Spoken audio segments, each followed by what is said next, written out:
विजय शाह टिप्पणी करते हैं, पार्टी ने चुप्पी साध रखी है। अच्छा देखते हैं हाईकोर्ट क्या कह रहा है, अच्छा देखते हैं सुप्रीम कोर्ट क्या कह रहा है। आज विजय शाह की तीसरी माफी आई है, जो पहली बार में आनी चाहिए थी कि भाई जो बोला गलत बोला। और प्रोफेसर महमूदाबाद पे केस हुआ, इंडिया टुडे की एंकर है प्रीति चौधरी, वो महिला कमीशन से पूछती रही कि बताइए इसमें उनकी पोस्ट में कहाँ मॉडेस्टी आउटरेज हो रही, कहाँ हो रहा है, तो वो कोई तसल्ली बख्श जवाब नहीं दे पाई। बीजेपी की बहुत फिक्र है कि एक यूनाइटेड फेस दिखा, उसके बाद पॉलिटिकली कैपिटलाइज करें, लेकिन जो एक नरेंद्र मोदी सरकार ने लाइन ली कर्नल सोफिया कुरैशी और विंग कमांडर व्योमिका सिंह को भेजकर कि भैया आसिम मुनीर की थ्योरी को हम सब्सक्राइब नहीं करते हैं, हम पूरी तरह से एक हैं, हम कश्मीर में भी टूरिज्म वापस लाएंगे, नॉर्मलसी लाएंगे, मिलकर लड़ेंगे।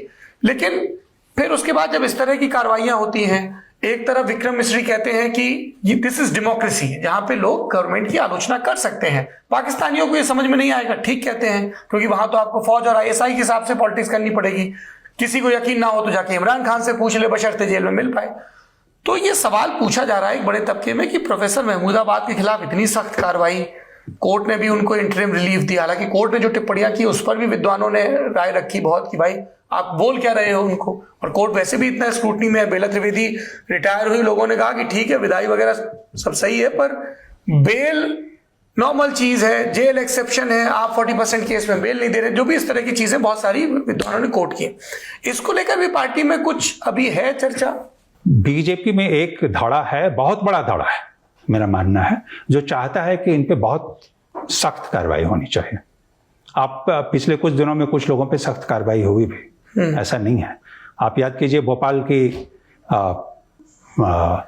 एमपी थी प्रज्ञा जी, वो अगली बार उन्होंने जिस तरीके से कहा था अगली बार टिकट नहीं देते हैं। हाँ, जब कार्रवाई करने की जरूरत है वो ठीक है, तब नहीं होती। तो ये मानना है कि कार्रवाई होनी चाहिए, देखना पड़ेगा कि कार्रवाई क्यों नहीं हो रही है, कहीं ना कहीं कुछ तो पेंच है, लेकिन कार्रवाई होनी चाहिए ऐसा लग रहा है। क्योंकि ये उन्हीं के नैरेटिव को भी डिटेल कर रहा है ना भाई, प्रधानमंत्री कोई बात कर रहे हैं, नीचे के नेता कोई बात कर रहे हैं, फिर आदमी को संशय होता है कि भाई नैरेटिव है क्या। सबसे बुरी बात यह है कि ये मामला कोर्ट का है ही नहीं, कोर्ट में तो ये जाना ही नहीं चाहिए। विजय शाह का मामला भी, ये कहना कि मामला कोर्ट में है तो हम क्या बोले, ये कोर्ट का मसला ही नहीं है, ये पार्टी का मसला है। इसको सजा कोर्ट नहीं दे सकती, क्योंकि उसने तो अपनी बोलने की आजादी का उपयोग किया है, वो कुछ भी बोल सकता है, उसको अधिकार है बोलने का। सजा उसको पार्टी देगी, पार्टी नहीं दे रही है, कोर्ट दे रही है। महमूदाबाद को भी, महमूदाबाद ने जो बोला उसकी निंदा उसके यूनिवर्सिटी करता, छात्र करते, राजनीतिक पार्टियां करती, मैं करता, आप करते, कोई समर्थन करता, कोर्ट में चला गया, कोर्ट ने उसको केस माना।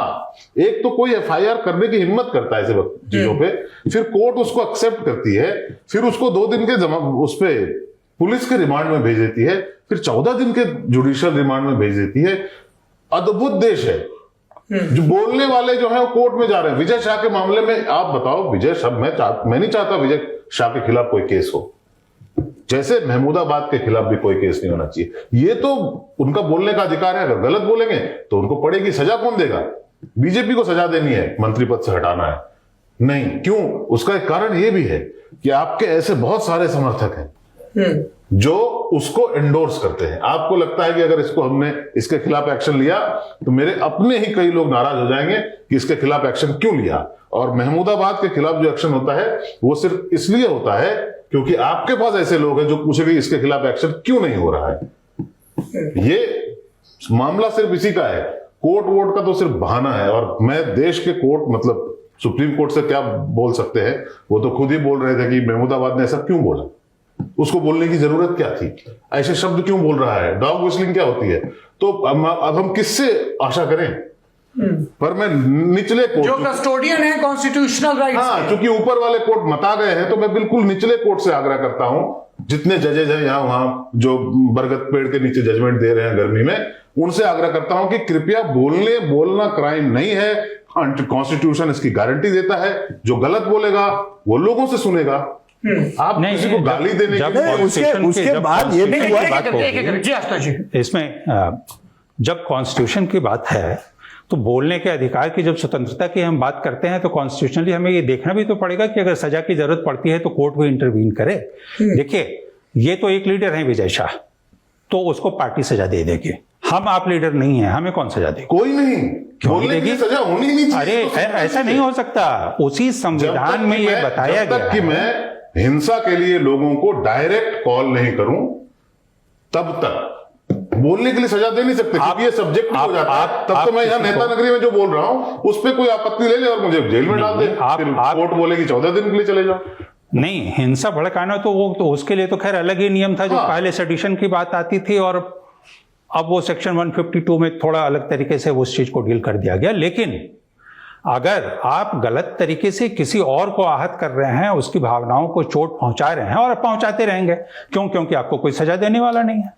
आप रोज निकलकर, आप सड़क पर रोज निकल के किसी के लिए कुछ भी बोल सकते हैं, आपको सजा नहीं होगी। बिल्कुल नहीं होनी चाहिए। नहीं, ये मैं बिल्कुल सहमत। ये इस निंदा वाली बात होती थी, धीरे धीरे मनुष्य की निंदा भी नहीं कर सकते हम अगर प्रशंसा करने का अधिकार ही संविधान हमको देता है तो हमें अधिकार चाहिए क्यों? प्रशंसा का कोई बुरा क्यों मानेगा? निंदा करने की आप किस दायरे में निंदा कर रहे हैं वो सही देखना पड़ेगा ना आपको। आप इसके बाहर जाकर कर रहे हैं, सजा होनी चाहिए। मैं एक बात इसमें जोड़ दूं जी, बड़ी इंटरेस्टिंग बात है कि मध्य प्रदेश में विजय शाह के खिलाफ एक एसआईटी स्थापित हुई है, और महमूदाबाद के केस में भी एसआईटी।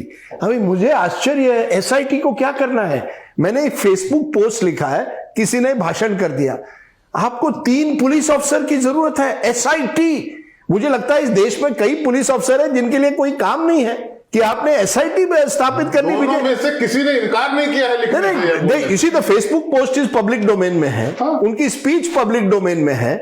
अगर आपको लगे कि ये स्पीच कहीं कानून के दायरे, आर्टिकल 19 आपको पूरी आजादी तो नहीं देता, फ्री स्पीच में कुछ रिस्ट्रिक्शंस है। अगर आप लोगों के बीच में नफरत या हिंसा फैलाएं तो आपके खिलाफ कार्रवाई हो सकती है, लेकिन कार्रवाई की प्रक्रिया क्या होती है, किस तरह से होती है? जैसे आपने सही कहा, हरियाणा स्टेट विमेन्स कमीशन की जो नेता थी, जो प्रीति चौधरी की शो पर आती है, उसे यह भी पता नहीं है कि कौन सी वो स्टेटमेंट है अली खान महमूदाबाद की जो आपत्तिजनक है, जिसकी वजह से क्रिमिनल केस होनी चाहिए, उनको पता ही नहीं है।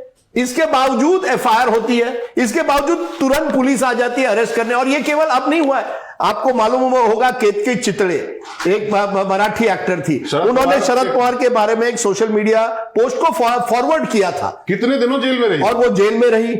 आपको मालूम हुआ एक कार्टूनिस्ट थी, कार्टूनिस्ट जिन्होंने ममता बनर्जी पर एक कार्टून या फॉरवर्ड उस कार्टून को किया था, उनको सजा हुई।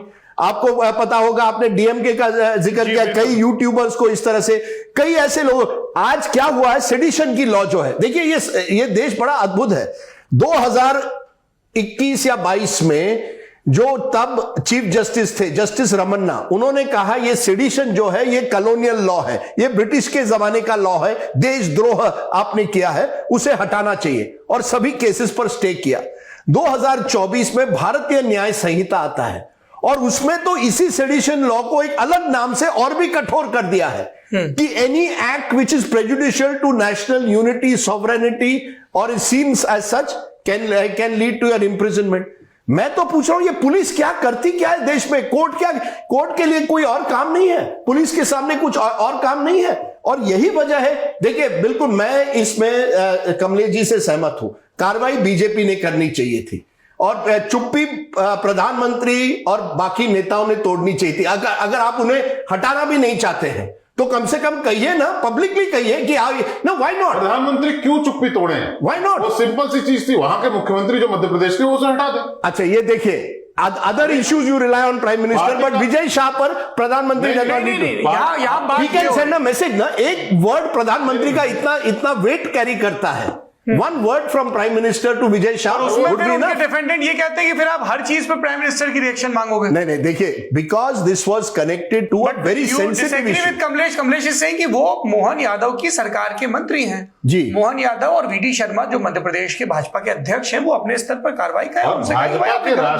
सर, उन्होंने तो सब, किसी ने उनको पब्लिकली टोका नहीं। नहीं, तो यही तो बात हो रही है। नहीं, किसी में नहीं, कुछ अपवाद हैं। जैसे मेरे संज्ञान में उत्तर प्रदेश में भाजपा के मंत्री हैं असीम अरुण, उनकी पोस्ट आई और उन्होंने कहा कि जब मैंने आईपीएस छोड़ा था, पॉलिटिक्स में आया, तब कहा था कि मैं जो वर्दी पहन के रखी है जीवन भर, सब वर्दियों का सम्मान करूंगा, और उसके लिए कहने से नहीं। तो मैं कह रहा हूं कि ये भले ही मेरी पार्टी के पर उन्होंने गलत किया, तो कुछ एक अपवाद भी है विद इन बीजेपी जिन्होंने उसको और क्रिटिसाइज देखिए एक वर्ग है जो कहता है कि बीजेपी, ये जो महमूदाबाद अरेस्ट हुए और उन पे कार्रवाई हुए, वो इसलिए हुई क्योंकि वो मुसलमान है। मैं नहीं मानता ऐसा है, पर इस तरह की कार्रवाई से ऐसे आरोपों को बल मिलता है। आप उसको अटेस्ट करते हो कि आप जो सोच रहे हैं या आप जो आरोप लगाते हैं उसमें दम है। और ये काम तो बीजेपी कर रही है ना, और बीजेपी के अभी मुखिया नहीं है कोई, मतलब जो कहते हैं अभी नहीं, इस केस में भी रितेश पांडे बसपा से सांसद थे, अभी भाजपा में। रितेश पांडे ने बाकायदा पब्लिक में पोस्ट की कि भाई मैं जानता हूं वो देशभक्त व्यक्ति हैं, वो अपनी राय रख रहे हैं, कोई वो ऐसी चीज नहीं है जिसपे इतना बड़ा आउटरेज हो, विचारों में हो। वो जो एक बात चलती है कि साहब क्या हुआ, तो राजा को जोक बुरा लगा, तो बोले बुरा लगा तो राजा भी एक जोक सुना देता। सर लेकिन जोक का जवाब जोक है, किताब का जवाब किताब है। सर वी आर सौरभ in an age of competitive intolerance, एक असहनशीलता हमारे खिलाफ, और ये सोशल मीडिया में और बढ़ गया है इसकी वजह से। आप कोई भी कुछ कह दे, आप तुरंत आपत्ति ले लेते हैं और पर्सनल अटैक करके मैं आपके खिलाफ क्रिमिनल डिफेमेशन करूंगा। ये जो एक परंपरा बन गई है, एक जमाने में Jawaharlal Nehru I know for a fact, I was not there Nehru's time, but Nehru used to call for cartoons from Shankar जो थे वो भी बहुत सहनशील नहीं थे, उनकी भी असहिष्णुता there are some issues on which, but by and large Shankar के साथ भी, but by and large हाँ, वो एक जो स्नेल वाला कार्टून है जिसको लेके बड़ा विवाद भी हुआ था। विवाद हुआ, मैं आपको उदाहरण देता हूं। लेकिन आर.के. लक्ष्मण मेरे बगल के कमरे में, जब पत्रकारिता में आया 1988 में, times of India Mumbai, times of India के बड़े जो कार्टूनिस्ट थे, देश के नंबर 1 कार्टूनिस्ट बगल के कमरे में होते थे। उन्होंने एक बार शरद पवार के बारे में कार्टून किया था, वहां शरद पवार और बाल ठाकरे के बाद। 1 घंटे बाद उनको शरद पवार के घर से फोन आता है। फोन क्या आता है? Can you please give me a blow up of the cartoon, मुझे वो मेरे घर में लगाना है। उसी तरह से बाल ठाकरे के यहां से फोन आता है, can you give me blow up of the cartoon, मुझे लगाना है। एक जमाने में जब कोई कार्टून अच्छा करता था, नेता उनको फोन करके कहते थे मुझे इसको ब्लो अप करना है।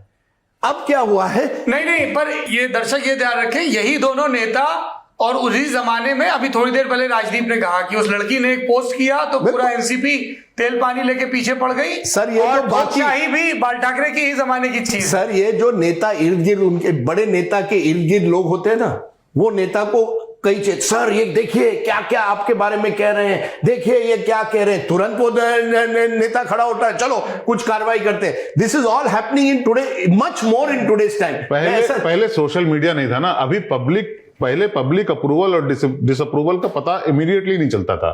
आज जो है नेता लोग बह जाते हैं, उनको लगता है कि जो ट्रोल्स हैं दे रिप्रेजेंट पब्लिक सेंटिमेंट, जो सच नहीं है। इट कैन बी ऑर्गेनाइज्ड, आपके खिलाफ कोई आदमी 2 घंटे में ऑर्गेनाइज कर सकता है एक मूवमेंट ऑनलाइन।